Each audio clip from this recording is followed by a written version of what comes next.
Olá concurseiro, eu sou a professora Márcia Gama, professora de Química, e hoje eu vou dar uma dica super importante para você que deseja realizar o concurso dos bombeiros esse ano de 2023. Se Deus quiser, esse edital vai sair agora nesse segundo semestre. Essa aula que nós vamos ter hoje, ela está disponível o PDF no link da descrição do vídeo, tá? Então você pode clicar aí para que você tenha acesso ao PDF da aula. Esse curso nós estamos disponibilizando para você completo, com listas de exercícios, videoaulas, 2 simulados disponíveis no nosso site da Loja do Concurseiro.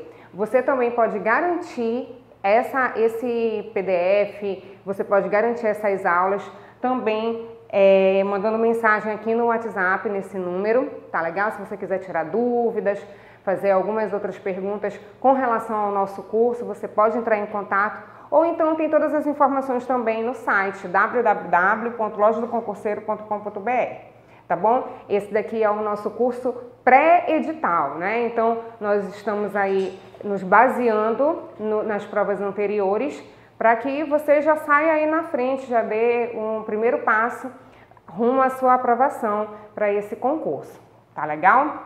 O assunto que nós vamos ver hoje é funções inorgânicas. Galera, no último concurso dos bombeiros, teve pelo menos umas 3 questões envolvendo algum dos tópicos de funções inorgânicas. Então, ácidos, bases, sais, óxidos, que são as funções inorgânicas principais, elas vão ser a base da tua prova de Química. Afinal, é a partir dessas funções que você vai verificar os outros assuntos, vai estudar os outros assuntos, né? Então, é extremamente importante que você saiba identificar o que é um ácido, o que é uma base, o que é um sal, o que é um óxido.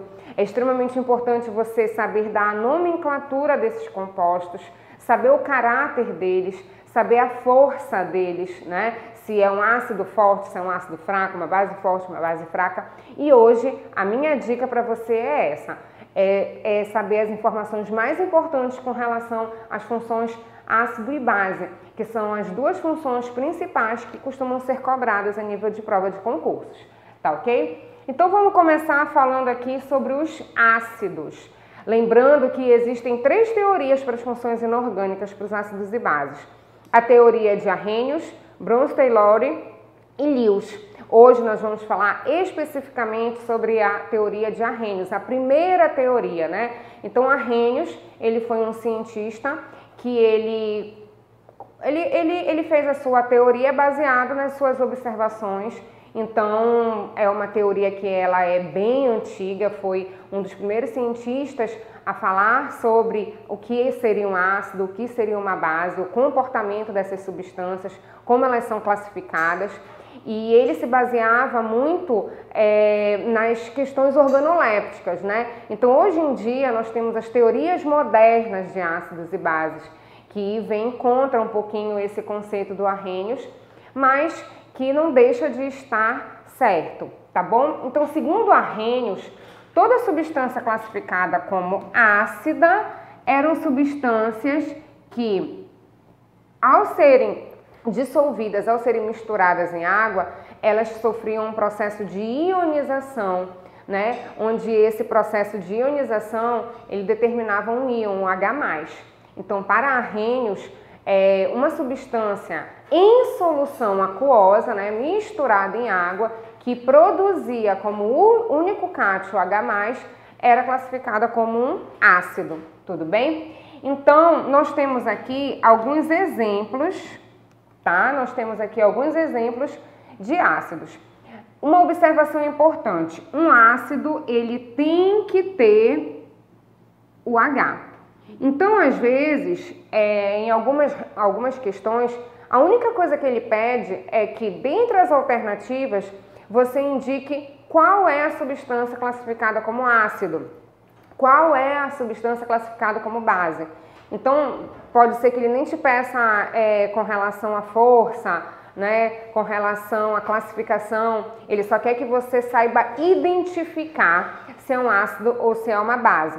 Então, ácidos sempre vai aparecer o hidrogênio na frente da substância. Olha só, Todas essas substâncias que eu estou destacando são classificadas como ácidos, porque em solução aquosa liberam como único cátion o H+, e a gente consegue enxergar aqui, olha, o hidrogênio na frente, tá? Pode ser um hidrogênio, 2 hidrogênios, 3 hidrogênios, desde que ele venha na frente da substância, tá bom? Então, nós temos aqui 4 exemplos de ácidos, HCl, HNO3, H2SO4, H3PO4, que ao ser misturados em água, ou como nós podemos falar, em solução aquosa, eles liberam como único cátion o H+, tá? Então, é isso aqui que se baseia a teoria de Arrhenius. E aí, de acordo com o número de hidrogênios aqui, ele vai ionizar também esse número de H+. Então, se eu tenho um hidrogênio, se eu tenho um ácido que ioniza um hidrogênio, eu chamo ele de monoácido. Se eu tenho um ácido que ioniza 2 hidrogênios, ele é um diácido. Se eu tenho um ácido que ioniza 3 hidrogênios, eu tenho um triácido. E assim sucessivamente, tá? Na verdade, a nível de prova de ensino médio, nós temos aí os ácidos que mais aparecem é até 3 hidrogênios, tudo bem? Essa classificação ela é extremamente importante porque você precisa identificar quando é um hidrácido e um oxiácido, porque dependendo dessa classificação, você vai ter uma forma de dar a nomenclatura desse ácido, uma forma diferente, né, de nomeá-lo. Então, nós temos aqui 2 tipos de ácidos. Nós temos os hidrácidos e os oxiácidos. Como é que eles se diferenciam? Os hidrácidos não possuem oxigênio. É o caso do HCl, HBr, H2S. Então, você pode observar que nas fórmulas moleculares não aparece oxigênio. Tudo bem? No caso dos oxiácidos, eles vão possuir oxigênio na sua fórmula. Então, eu tenho aqui o H2SO4, o HNO3, HClO e assim sucessivamente. Sempre na presença de oxigênios, tá? Então, tem oxigênio, é um oxiácido. Não tem oxigênio, é um hidrácido. Vamos seguir aqui adiante. Força dos ácidos. Força dos ácidos é extremamente importante para a sua prova. Além de dar a nomenclatura, você precisa saber quando um ácido é forte, quando um ácido é fraco, quando um ácido ele é moderado, tudo bem? E isso vai influenciar no comportamento desse ácido. Então, se eu tenho um ácido forte, eu vou ter um ácido que ioniza muitos hidrogênios H+. Se eu tenho um ácido moderado ou fraco, é um ácido que não ioniza tanto, ioniza pouco, tá? Então, essa diferença da força dos ácidos influencia entre os hidrácidos e os oxiácidos. Quando eu tenho um hidrácido, eu vou ter 3 hidrácidos fortes, isso aí é decoreba, você vai precisar decorar, tá? Os hidrácidos fortes é o ácido clorídrico, o ácido bromídrico e o ácido iodídrico. Os 3 são hidrácidos considerados fortes, ionizam muito, seu grau de ionização é alto. O grau de ionização normalmente ele é dado em porcentagem, então é quando você tem um grau de ionização a partir de 50%. O hidrácido moderado é apenas o ácido fluorídrico. Nesse caso aqui, o ácido fluorídrico, ele tem um grau de ionização aí entre 5 a 50%. Quando eu tenho um ácido moderado, é um ácido que eu tenho grau de ionização de 5 a 50%, tá? Hidrácidos fracos é qualquer outro hidrácido. Então, qualquer outro hidrácido, por um exemplo, o H2S, tá? Ele não está nem dentro dos hidrácidos fortes, nem dentro do hidrácido moderado. Todo e qualquer hidrácido que não seja nenhum desses que a gente citou anteriormente, ele vai ser um hidrácido considerado fraco, ou seja, grau de ionização de 5% ou menos, tudo bem? Essa daí, então, é a força dos ácidos. Já os oxiácidos, para você determinar aí a força de um oxiácido, você vai precisar fazer um cálculo muito simples. Você vai pegar o número de oxigênios e subtrair do número de hidrogênios. Se essa subtração ela der 2, ou pode ser até 3, se essa subtração der 2 ou 3, quer dizer que é forte. Se der 3, é muito forte. Se der 2, é forte.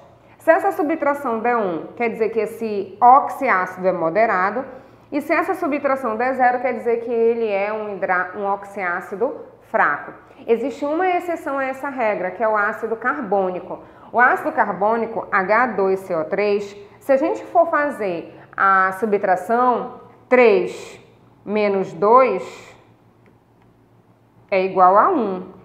Então, na teoria, esse oxiácido deveria ser moderado, mas pela exceção, né, de acordo com estudos aí do comportamento desse oxiácido, ele é um oxiácido fraco. O ácido carbônico, ele é um oxiácido classificado como fraco, apesar de, segundo a regra, ele dá como se fosse moderado, tá? Então, muito cuidado aqui com essas exceções.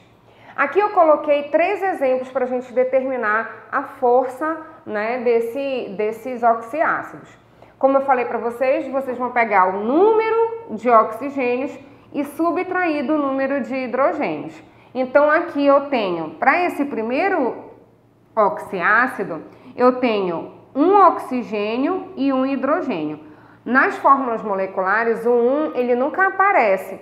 Então, quando não tiver nada, como é o caso desse primeiro exemplo, quer dizer que é 1. Então, aqui vai ficar 1 menos 1 é igual a 0. Quando essa subtração der 0, significa que esse ácido, ele é fraco. Segundo exemplo, H2SO4, ácido sulfúrico. Você vai pegar o número de oxigênios e subtrair do número de hidrogênios. Essa subtração dá 2, significa que esse oxiácido ele é forte. E no nosso terceiro exemplo, o ácido nitroso, 2 oxigênios menos 1 hidrogênio é igual a 1. Significa então que esse oxiácido ele é moderado. Tá legal, gente? Então a forma de se determinar a força de um hidrácido para um oxiácido é um pouquinho diferente. E você precisa saber dos dois.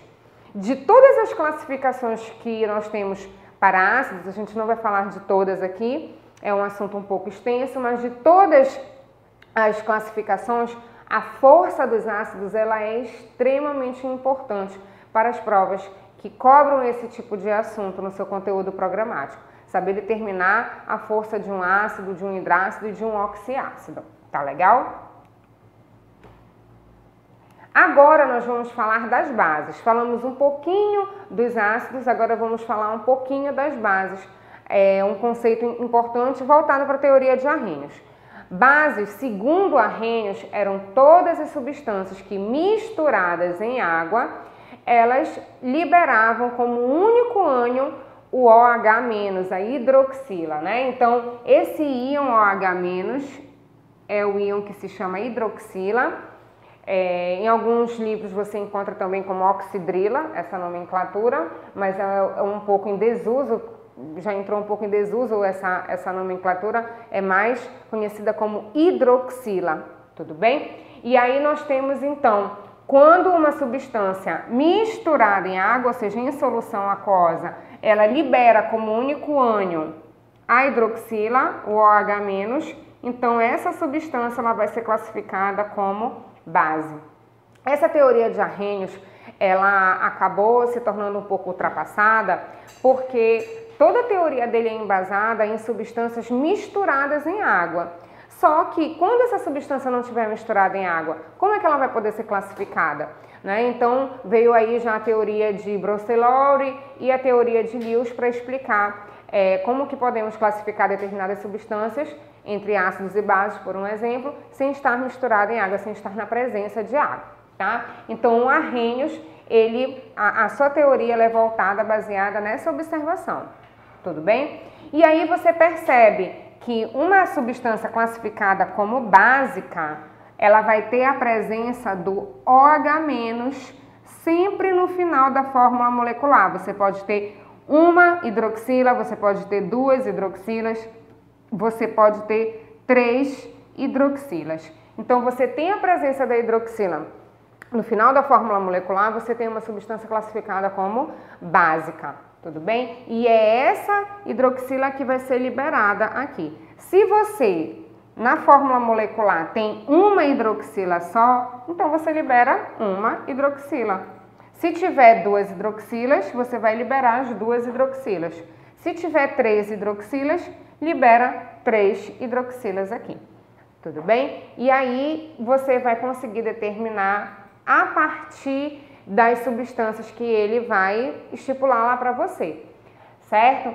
Aqui você tem também os metais, né? Então, ligado a essa hidroxila, você tem átomos classificados como metais.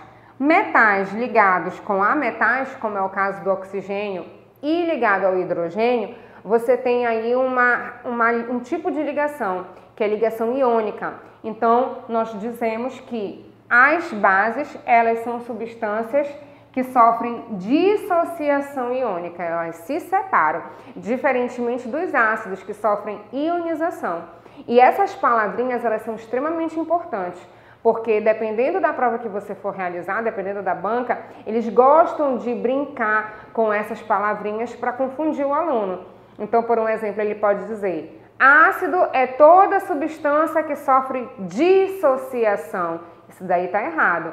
Ácidos são substâncias que sofrem ionização, porque os ácidos, eles são compostos moleculares. Já as bases, eles são compostos iônicos. É o metal que está ligado à hidroxila, né? Que o oxigênio, no caso, que é a metal. Então, é um composto, realiza uma ligação iônica aí. Então, se realiza a ligação iônica, você já tem a presença de íons, a base não vai sofrer ionização, ela vai sofrer um processo de dissociação. Os íons já estão lá, eles só precisam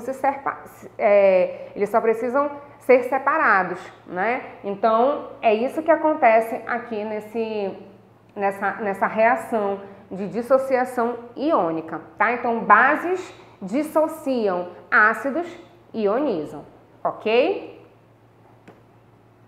Agora a gente vai falar um pouquinho da força das bases. Força das bases é bem simples, não é um pouquinho tão complicado como é o caso dos ácidos, que precisa fazer um cálculozinho ali. No caso das forças das bases, você tem aí 2 casos que você precisa saber. Bases de metais alcalinos.